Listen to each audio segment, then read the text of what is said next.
우리는 고난 주간을 보내고 있습니다. 우리 중에는 이 신앙생활을 시작하신 지 얼마 되지 않으셔서 고난 주간을 처음 맞는 분들도 있고, 셀 수 없이 많은 고난 주간을 보내온 성도분들이 있으실 거라 생각됩니다. 이 고난 주간이라고 하는 것은 예수님께서 우리의 죄를 대신해서 참혹하게 고난당하시고 또 십자가에 죽으신 것을 되새기며 그 크신 사랑과 또 은혜에 감사하는 그런 기간이다라는 거예요.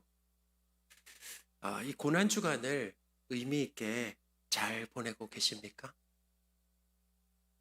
오늘 이 자리에 있는 것만 하더라도 참 하나님께 은혜를 받고 계시다라는 생각이 듭니다. 할렐루야. 여러분이 생각할 때 이 고난 주간을 어떻게 보내는 것이 성경적인가라는 것 한번 혹시 생각해 보셨습니까? 우리가 보통 고난 주간 하면 금욕과 절제가 떠오릅니다. 그래서 한 끼라도 금식을 해야 할 것 같고, 또 아니면 미디어 금식이나 또 성경 읽기, 또 기도 등 경건 생활에 더욱 힘써야 할 것 같다라고 하는 그런 마음이 자연스럽게 들죠. 교회마다 자연스럽게 그런 분위기가 만들어집니다. 저는 참 긍정적이다라는 생각이 들어요. 자, 그런데요. 저는 이 오늘 본문을 통해서 이 고난 주간을 어떻게 지내는 것이 하나님께서 원하시는 것인가라고 하는 것을 나누려고 합니다. 하나님께서 우리에게 주실 은혜를 기대합니다. 이 오늘 본문은 예수님의 그 첫 번째 고난 주간을 다루고 있다라는 거예요. 자, 몇 번째라고요? 네, 첫 번째다라는 거죠. 역사적으로 따지면 2000번도 넘게 이 고난 주간이 반복되고 있다. 그런데 과연 이 첫 번째 고난 주간에는 어떤 일이 있었는지 예수님과 베드로를 중심으로 해서 우리가 묵상을 해보겠습니다. 예수님은 십자가에서 죽으시기 전날 밤에 제자들과 마지막 식사를 하셨습니다. 떡과 포도주를 나누는 이 식사를 통해서 예수님의 그 죽음과 그리고 그 죽음의 의미를 설명해 주셨죠.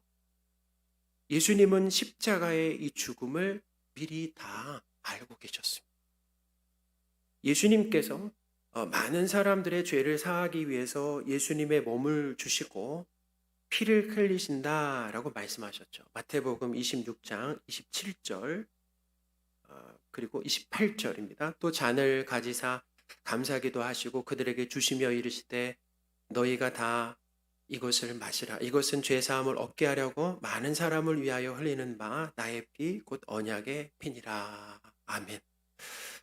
예수님은 어쩔 수 없이 힘이 없어서 십자가에서 죽으신 것이 아닙니다. 택한 백성, 하나님께서 창세전에 이미 택한 백성의 이 죄를 용서하시기 위해서 십자가의 죽음을 스스로 선택하셨다라는 거예요. 이렇게 제자들과 마지막 식사를 하시고 그리고 떡과 포도주의 의미를 설명하시고 나서 예수님은 제자들과 함께 기도하기 위해서 겟셋마네 동산으로 가셨습니다. 예수님은 이 겟셋마네 동산에서 기도하시다가 대제사장들과 또 서기관들, 이 장로들이 보낸 무리들에게 붙잡히고 마셨습니다. 그 무리들은 칼과 성경에 보면 칼과 몽둥이로 무장하고 있었다라는 거예요. 그리고 인원이 상당히 많았다라는 거죠. 그들은 예수님을 대제사장의 집으로 끌고 갔습니다. 그때 우리가 잘 아는 것처럼 제자들은 다 예수님을 버리고 도망갔죠. 마가복음 14장 50절입니다. 제자들이 다 예수를 버리고 도망하니라. 아멘. 예수님은 이 새벽이 다가올 때 유대인의 최고 법정인 산헤드린 공회에서 재판을 받으셨는데요. 그 재판은 이미 결과가 이 사형으로 정해진 불공정하고 그리고 졸속 재판이었다라는 거예요. 예수님은 이 하나님의 아들이시고 그리고 그리스도다라고 하는 사실을 인정하셨습니다. 그리고 그것을 분명히 밝히셨는데 그곳에 있었던 이 산헤드린 공회원들은 예수님을 하나님과 그리스도로 믿지 않았다라는 거예요. 오히려 그들은 신성 모독이라고 하는, 그러니까 예수님이 내가 하나님의 아들이고 그리스도라고 하는 것에 신성 모독이라는 제명을 붙였어요. 그래서 대제사장의 말, 그러니까 신성 모독이라고 묻는 대제사장의 말에 동의하면서 예수님을 사형시켜야 된다라고 했죠. 마가복음 14장 64절을 우리 같이 한번 읽어보겠습니다.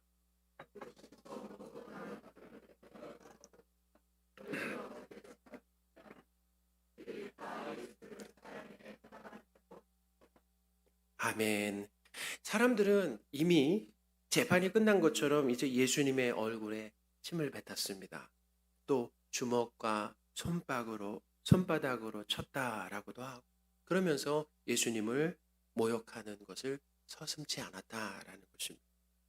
그러니까 이제 예수님이 죄인이 되었습니다. 우리 마가복음 14장 65절인데요. 어떤 사람은 그에게 침을 뱉으며 그의 얼굴을 가리고 주먹으로 치며 이르되 선지자 노릇을 하라 하고 하인들은 손바닥으로 치더라. 아멘. 누가 쳤다고요? 하인들이 손바닥으로 어딜 쳤다라는 것입니까? 예수님의 얼굴을 쳤다라는 것입니다. 그때 이 모든 과정을 지켜본 제자가 있었습니다. 자, 누구죠? 네, 베드로입니다. 베드로는 예수님이 대제사장의 집으로 강제로 끌려가실 때 아까 제자들이 어떻게 했다고요? 도망갔다라고 하잖아요. 근데 이 베드로는 멀찍이 따라갔습니다. 자, 가까이 따라갔습니까? 멀찍이 따라갔습니까? 멀찍이 따라갔어요. 자, 왜 멀찍이 따라갔을까요? 집에 가서 한번 생각해. 그런데 이 베드로는 사람들이 따라갔는데 사람들이 예수님을 사형시켜야 한다라고 하고 또 모독하는데도 적극적으로 나서서 예수님의 옳음을 변호하거나 돕지 않았다라는 것입니다. 베드로는 아무런 역할도 못하고 그저 뭐만 하고 있었어요? 불만 쬐고 있었다라는 거예요. 그때가 밤이고 좀 추웠던 것 같습니다. 불을 쬐고 있었어요. 베드로는 이 다른 제자들처럼 도망가지 않고 무슨 생각으로 대제사장의 집까지 예수님을 따라간 것일까라는. 사실 예수님은 성찬식을 마치고 기도하러 이 겟세마네 동산에 가실 때 뜬금없이 제자들에게 이렇게 말씀하셨어요. 너희가 다 나를 버린다라고 말씀하셨다라는 것입니다. 마가복음 14장 27절입니다. 예수께서 제자들에게 이르시되 너희가 다 나를 버리리라. 이는 기록된 바 내가 목자를 치리니 양들이 흩어지리라 하였음이니라. 아멘. 그때 베드로의 반응이 어떠했습니까? 베드로는 그랬어요. 제자들이 다 예수님을 버려도 자신은 안 그러겠다라고 장담을 했습니다. 29절입니다. 베드로가 여짜오되 다 버릴지라도 나는 그리하지 않겠나이다. 아멘. 예수님은 이제 이 이야기를 한 베드로에게 뭐라고 말씀하셨어요? 베드로, 야, 역시 너는 참 믿음직스럽다라고 칭찬하지 않으셨죠. 그때 뭐라고 말씀하셨습니까? 오늘이라고 말씀하셨어요. 언제요? 오늘 이 밤 닭이 2번 울기 전에 너가 3번 나를 부인한다 라고 하는 어떻게 보면 이해되지 않는 그런 말씀을 하셨다라는 것입니다. 예수님은 베드로가 3번이나 완전히 부인하실 것을 모르셨습니까? 아셨습니까? 아셨다라는 거예요. 성경에서 3이라고 하는 숫자는 완전수입니다. 그러니까 이 말은 뭐냐면 실제로 이런 일이 일어나면 베드로는 실수가 아니라 완전한 부인이라는, 완전한 실패다라는 것입니다. 그런데 베드로는 예수님의 말씀을 받아들이지 않았습니다. 인정하지 않았어요. 뭐라고 얘기했냐면 예수님과 함께 죽을지언정 부인하지 않겠다라고 그렇게 맹세까지 했습니다. 자, 뭐라고요? 죽을지언정 그렇게 하지 않겠다라는 거죠. 그러니까 베드로와 예수님 사이에 이런 대화가 오고 갔고 베드로는 자신이 몇 시간 전에 내뱉었잖아요. 그런 말을. 내뱉은 이 말을 지키기 위해서 아마 어쩌면 예수님을 그렇게 따라간 것이 아닌가라는. 또 아마도 예수님을 사랑하는 마음. 자, 누가 누구를 사랑했다고요? 베드로가 예수님을 사랑하는 그 순수한 마음으로 예수님을 끝까지 지켜드리고 싶은 그런 마음이 아마 있었을 겁니다. 자, 근데 문제는 이제부터 시작됩니다. 베드로가 추위로 인해서 불을 쬐고 있을 때 대제사장의 그 여종이 베드로에게 가까이 가서 너도 나사렛 예수와 함께 있었다라고 말했습니다. 66절, 67절 우리 함께 읽겠습니다.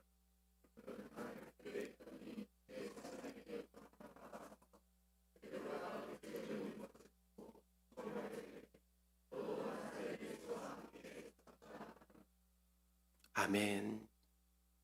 여종의 말을 들은 베드로는 아마 깜짝 놀랐을 거예요. 그리고 당황했겠죠. 정말 놀라고 당황했을 거예요. 그리고 베드로는 이 여종의 말을 부인했습니다. 그러니까 사실로 인정하지 않고 그리고 어떻게 했냐면 앞들로 자리를 옮겼다라고 기록이 되어 있어요. 68절입니다. 베드로가 부인하여 이르되 나는 내가 말하는 것이 무엇인지 알지도 못하고 깨닫지도 못하겠노라 하며 앞들로 나갈세. 이렇게 앞들로 나간 이유가 이제 베드로는 여차하면 아마 도주하기 위해서 앞들로 나간 것 같습니다. 근데 또 조금 있으니까 다른 요정, 이번엔 다른 요정이 베드로를 보고 옆에 있는 사람들에게 이 사람은 그 도당이다라고 다시 폭로를 했다라는 것입니다. 그러니까 도당이 무엇입니까? 어떻게 보면 예수님과 한패고 또 예수님의 제자다라는 거예요.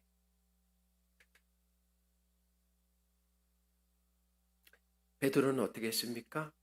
두 번째 부인하면서 또 거짓말을 했다라는 거죠. 자, 이제 이런 상황이라면 이제 사실은 어떻게 해야 돼요, 베드로가? 이 정도까지 왔다. 그럼 어떻게 하시겠습니까? 만약에 우리가 그 자리에 있었다. 어떻게 하시겠어요? 저 같았으면 아마 그 자리에서 주랭량을 쳤을 텐데. 근데 이상하게도 베드로는 부인하면서 그 자리를 떠나지 않았습니다. 이제 누가복음을 보면 확인이 되실 텐데 이렇게 두 번째 그리고 그러니까 두 번째에서 세 번째 부인할 때 그 시간이 얼마나 될까요? 자, 두 번째에서 세 번째 그 부인할 때 그 시간 대략 얼마나 될까요?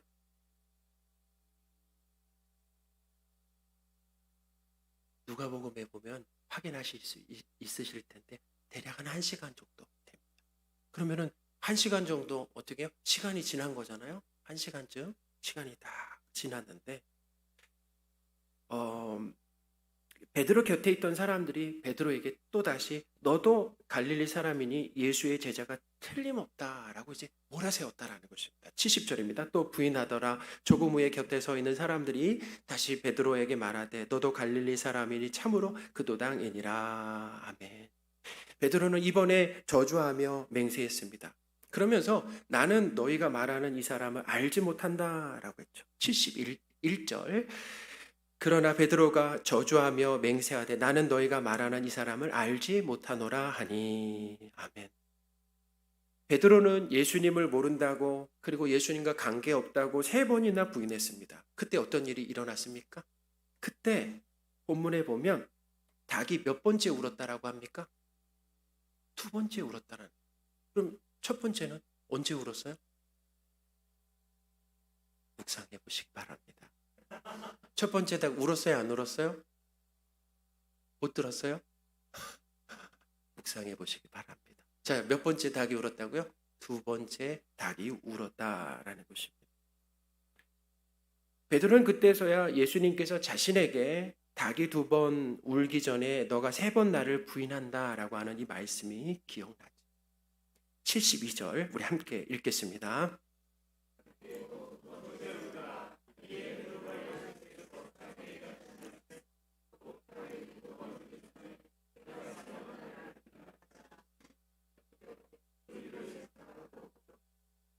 아멘. 베드로는 대제사장의 집 밖으로 나가서 심히 통곡을 했습니다. 자, 여기까지 제가 성경에 있는 내용을 이제 자세히 좀 알려드렸습니다. 자, 이제부터는 오늘 말씀을 통해서 주시는 이 교훈을 이제 말씀을 드리겠습니다. 첫째, 자, 그럼 이제 받아 적으셔야죠. 첫째, 첫 번째 고난 주간에 베드로는 제자로서 믿음직함, 훌륭함, 기특함이 드러나지 않았다라는 사실입니다.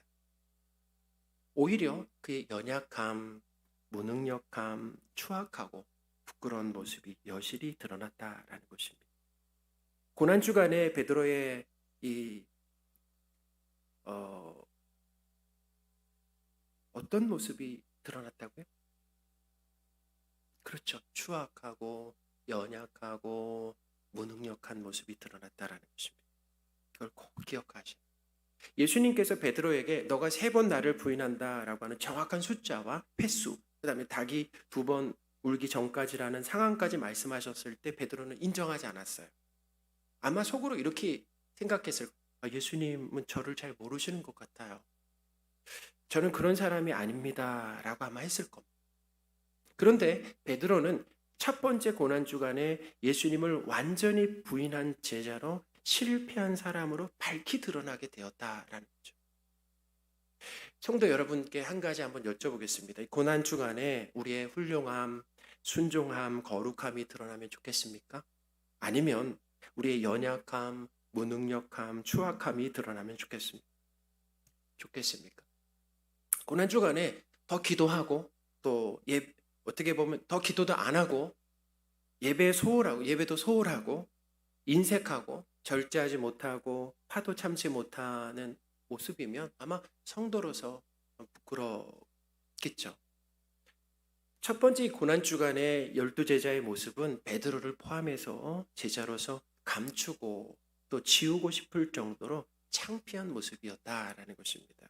자, 어떤 의미가 있을까요? 참 중요해요. 어떤 의미가 있을까요? 우리에게 주는 이 교훈이 무엇입니까? 자, 여기서 우리가 좀 더 생각해 봐야 될 것이 있습니다. 뭐냐면 죽어도 예수님을 부인하지 않겠다라고 하는 베드로가 예수님을 부인한 이유가 무엇입니까? 무엇입니까? 베드로가 처음부터 작정하고 거짓말한 것은 아니다라는 생각이 듭니다. 막상 생명의 그런 위협과 두려움 앞에 살기 위해서 어떻게 한 거예요? 나도 살기 위해서 거짓말을 한 것 같다라는 거죠. 예수님을 부인하지 않고 싶었지만, 그렇죠. 부인하고 싶지 않았을 거예요. 그런데 베드로에게는 그럴 만한 능력이 있었다, 없었다? 없었다라는 것입니다. 성도인 우리도 그럴 때가 있습니다. 기도하고 싶고 성경을 읽고 싶고 고난주간 이 새벽 기도회에 빠지지 않고 나오고 싶은데 잘 됩니까? 잘 안 됩니까? 역시 예수 홀미실교회 성도분들은 잘 되시는 것 같아요. 목사님 저도 쉽지가 않다라는 거예요. 순종하고 싶고 나누고 싶고 또 용서하고 싶은데 안 된다라는 것입니다. 그런 능력이 없다라는 것을 자주자주 경험해요. 또 어떤 때는 그럴 때가 있습니다. 순종하고 싶은 마음도 안 들어요. 아예 그런 마음도 들지 않는 거죠. 그런 우리의 모습을 볼 때 우리와 베드로의 그 연약함, 어때요? 무능력함, 그것이 추악함이다라는 것입니다.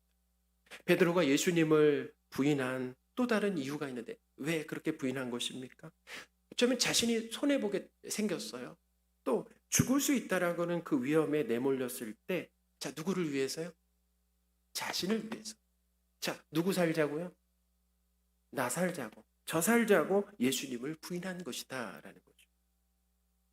우리가 예수님과 관계없는 사람처럼 살고 예수님을 믿지만 교회 밖에서 어쩌면 교회 안에서도 예수님과 관계없는 사람처럼 생각하고 말하고 행동하는 그 이유는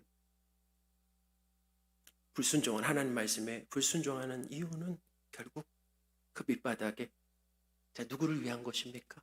바로 나를 위한 것. 나 살기 위해서 그러는 것이다라는 거예요. 나를 위해서 하나님의 말씀에 불순종하고 나를 위해서 이기적이고 나를 위해서 욕심이 많고 나를 위해서 인색하고 나를 위해서 고집이 세다라는 거예요.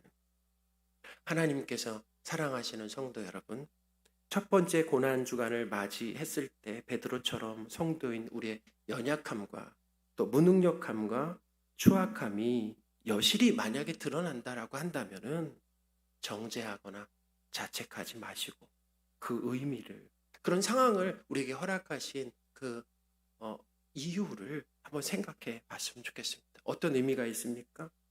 예수님께서 구원을 주시고 제자로 삼는 사람들은 베드로와 우리 모두 성도로서 자격 미달이다라는 것을 가르쳐 주시는 거예요.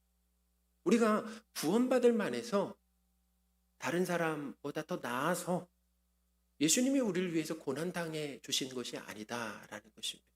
그런 특별해서가 아니다라는 것.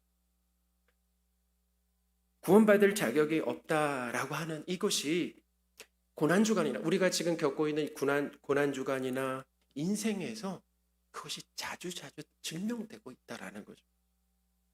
사랑하는 여러분, 고난주간에 성도가 맞는가 할 정도로 연약하고 무능력하고 거룩하지 못한 모습이 나타나실 때 정죄하거나 자책하지 마시기 바랍니다. 잘 들어보세요. 우리가 연약하고 그걸 경험합니다. 지금 이 고난주간에도 아니면 고난주간이 지나서 우리의 인생과 신앙생활 가운데서도 우리가 연약하잖아요. 무능력하잖아요. 추악합니다. 그렇기 때문에 우리에게 누가 필요한 것입니까? 예수님이 필요하다라는 것입니다. 할렐루야. 그걸 가르쳐 주시는 거예요. 예수님은 의인을 부르러 온 것이 아니라 죄인을 불러 회개시키러 오셨다라고 하셨습니다. 누가복음 5장 32절 말씀을 같이 한번 읽어보겠습니다.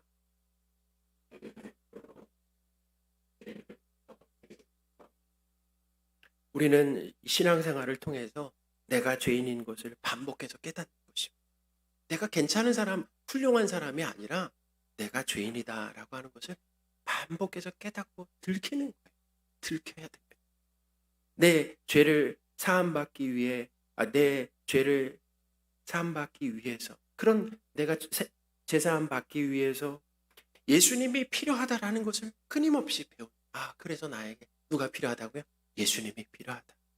그래서 나에게 예수님의 십자가가 필요하구나라고 하는 것을 구원받고 나서 신앙생활하면서 그것을 어떻게 경험하는 것이다. 우리가 알고 오는 것이 아니에요.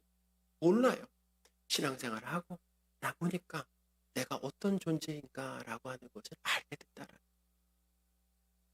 또한 우리가 연약하고 무능력하고 악하기 때문에 하나님의 은혜가 매 순간 필요하다라는. 하나님의 은혜와 능력을 주셔야 예수님을 부인하지 않고 예수님을 시인할 수 있다는. 성도로서 정체성을 당당히 드러내며 순종하며 살 수가 있다라는. 제가 지난주에 어느 식당에서 밥을 먹는데 옆 테이블에 회사 동료들로 보이는 세 사람이 이렇게 앉았습니다. 음식이 나왔는데 한 사람 두 손을 모았어요. 저 뭘 했을까요? 기도를 하는. 우리 보통 기도할 때 어떻게 합니까? 동료들과 한 자리에 모였을 때 식기도 할 때 어떻게 해요? 대부분 다 이렇게 두 손 모으고 하시죠. 입으로 중얼중얼 하시면서 그분은 입으로 이렇게 중얼중얼 하시더라고요. 가까이서 지켜봤는데 근데 그 모습을 딱 보는 순간 참 생경하다라고 생각되면서 좀 당당하게 느껴졌습니다. 이 두 사람은 기도도 안 하고 밥 먹는데 한 사람은 이렇게 기도하는 거예요. 여러분 직장 동료들과 식사할 때 기도하는 것도 하나님의 은혜가 필요하다.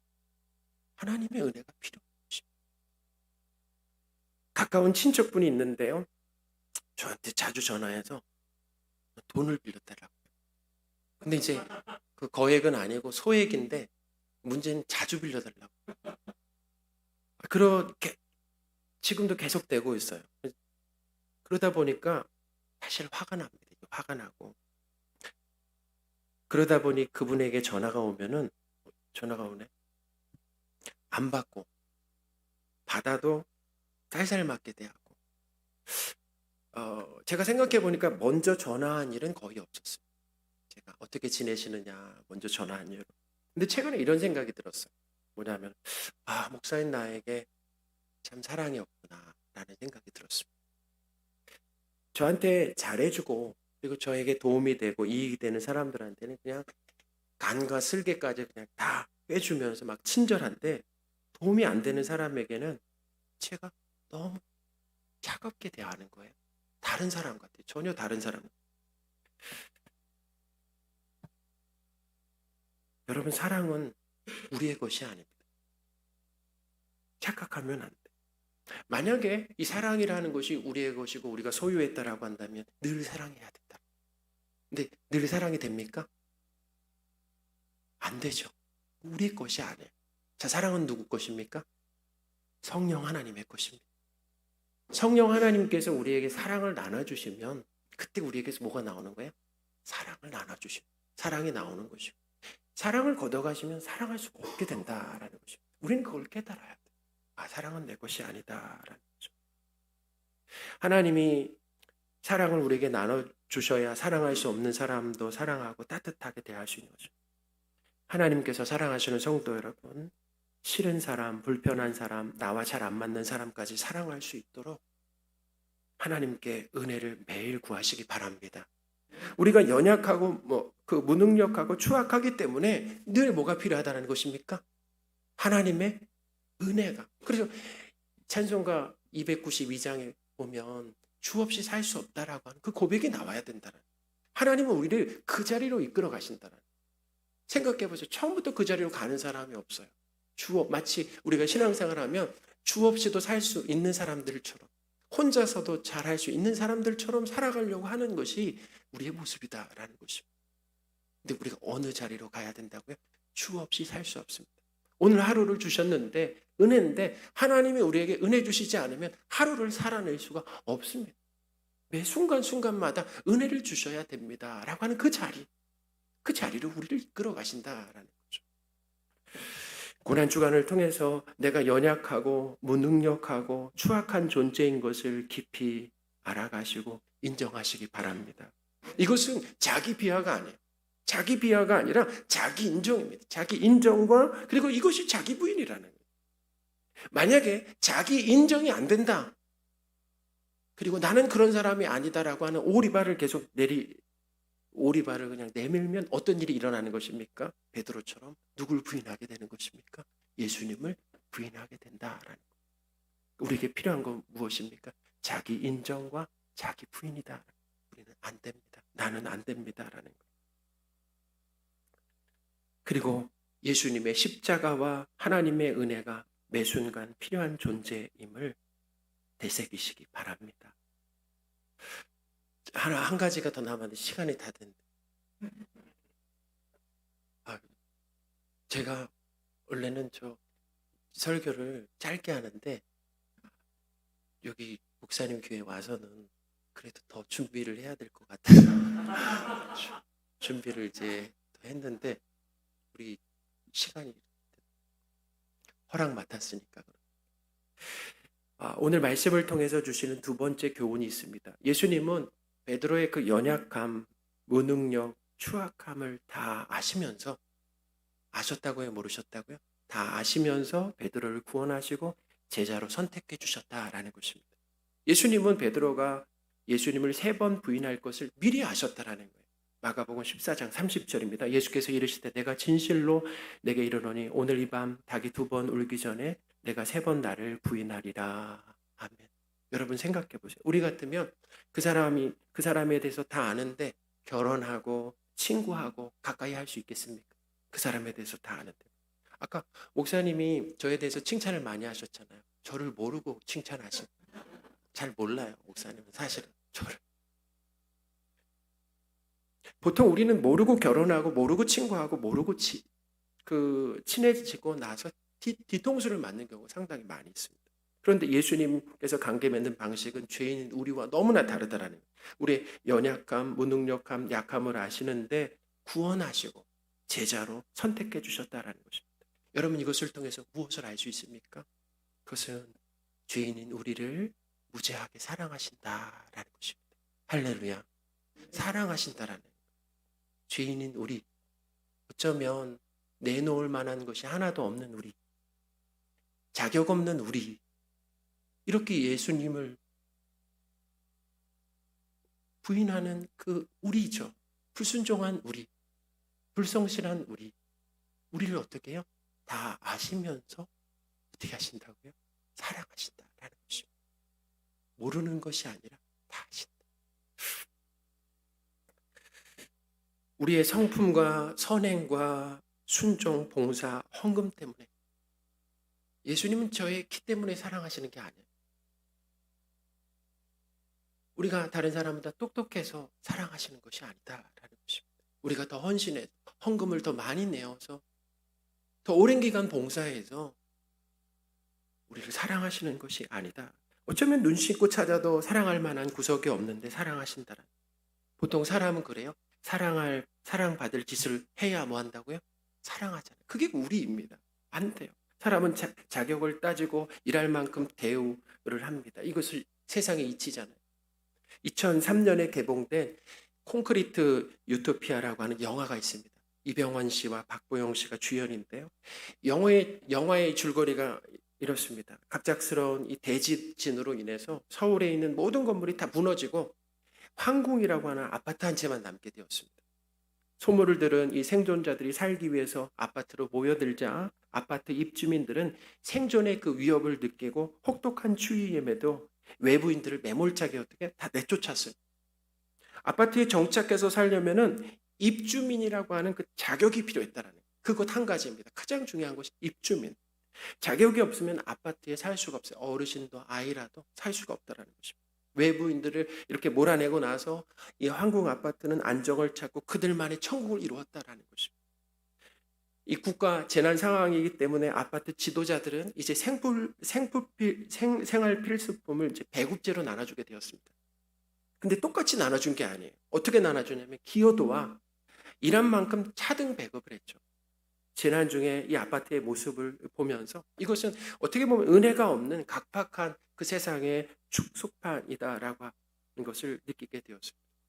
이렇게 세상은 자격을 따지고 기여도에 따라서 대우가 달라지는데 자격이 안 되고 그래서 자격이 안 되고 기여할 수 없는 연약한 사람들은 소외되고 배제되는 것이 바로 세상이다라는 뭐가 없습니까? 은혜가 없다라는 것입니다. 그래서 각박하고 그래서 피곤하고 그런 것 아니겠습니까? 그런데요, 하나님은 자격과 기여도로 우리를 대하시지 않는다라는 것입니다. 크신 사랑으로 셀 수 없이 많은 은혜를 베풀고 계신다라는 거죠. 우리가 자녀에게 한도 없이 쏟아붓는 그 사랑과 은혜가 누굴 닮아 있는 것입니까? 바로 하나님을 닮아 있는 것이다. 베드로는 첫 번째 고난 주간에 구원받고 제자가 될 만한 자격이 없다라고 하는 것이 드러났죠. 예수님은 베드로가 그런 사람이라는 것을 다 아시고 끝까지 사랑하셨다라는 것입니다. 구원을 선물로 주시고 제자로 삼아주시고 그리고 제자다운 모습으로 변화까지 시켜주신다라는 것입니다. 할렐루야. 우리에게도 그렇게 하고 계시잖아요. 구원을 선물로 주셨어요. 직분까지 주시고 그리고 제자다운 성도다운 모습으로 우리를 어떻게 해나가신 거입니까? 이렇게 변화시켜 바꿔가신다라는 거죠. 베드로가 구원받은 원인은 베드로에게 있지 않았습니다. 이러한 것과 자격 없는 이 베드로를 사랑하신 예수님이 구원의 유일한 이유다라는 거죠. 사랑하는 여러분, 우리가 구원받고 또 하나님의 자녀가 되고 귀한 직분까지 받은 것은 우리가 교회 밖에 있는 비신자들보다 특별히 성품이 좋고 순종적이고 사랑 많고 믿음 좋고 성실하기 때문이 아니다라는 것입니다. 매사에 불평, 불만으로 가득하고 불순종적이고 끊임없이 자신을 드러내려고. 우리는 누굴 드러내야 됩니까? 하나님을 드러내야 되는데 끊임없이 누굴 드러내려고 그런다고요? 자기 자신. 저도 그래요. 설교의 싸움이 뭐냐면 설교를 통해 누굴 증명하려고 할까요? 나. 어떤 사람이 되고 싶어요? 설교 잘하는 사람. 유명해지고 싶은 그런 마음. 자, 뭘 하면서요? 목회하면서 말이에요. 그 목적이 누구에게 있는 것입니까? 나에게 있다라는 것입니다. 칭찬과 인정에 목말라하고 불성실함에도 그럼에도 불구하고 우리를 사랑하신 하나님과 예수님 덕분에 우리가 구원을 받은 것이다라는 거죠. 에베소서에 보면 하나님께서 세상을 창조하시기 전에 그리고 우리가 태어나기도 전에 우리를 하나님의 백성으로 선택하셨다라고 하는 말씀이 있습니다. 그것은 뭐냐면 태어나기도 전에 선택하셨다라고 하는 것은 우리의 선행을 보고 선택하신 것이 아니에요. 그리고 우리가 그럴 만한 사람이라는 순종할 만한 사람이라는 것을 미리 아시고 선택한 것도 아니다라는 것입니다. 우리의 선행이나 성품이 아니라 어떤 자격을 따지지 않으셨다라는 거죠. 에베소서 1장 4절 말씀 같이 한번 읽겠습니다.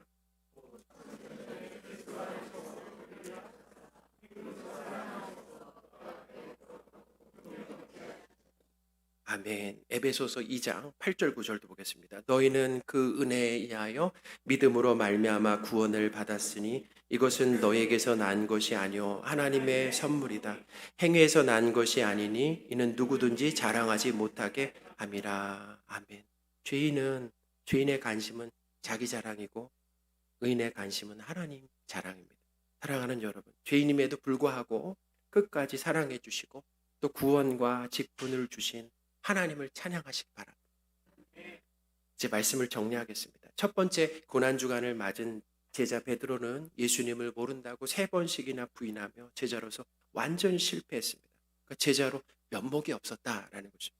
이것을 통해서 하나님께서 가르쳐 주시려고 하는 중요한 교훈이 무엇입니까? 우리가 구원받거나 제자가 될 만한 자격이 없다라고 하는 것이 고난주간과 인생살이 가운데서 계속해서 어떻게 드러나게 된다라는 것입니다. 우리는 신앙생활을 통해서 끊임없이 이것을 배워야 돼요. 저도 그래요. 목회하면서 제가 정말 구원받을 만한 자격이 없다. 목사가 될 만한 자격이 없다.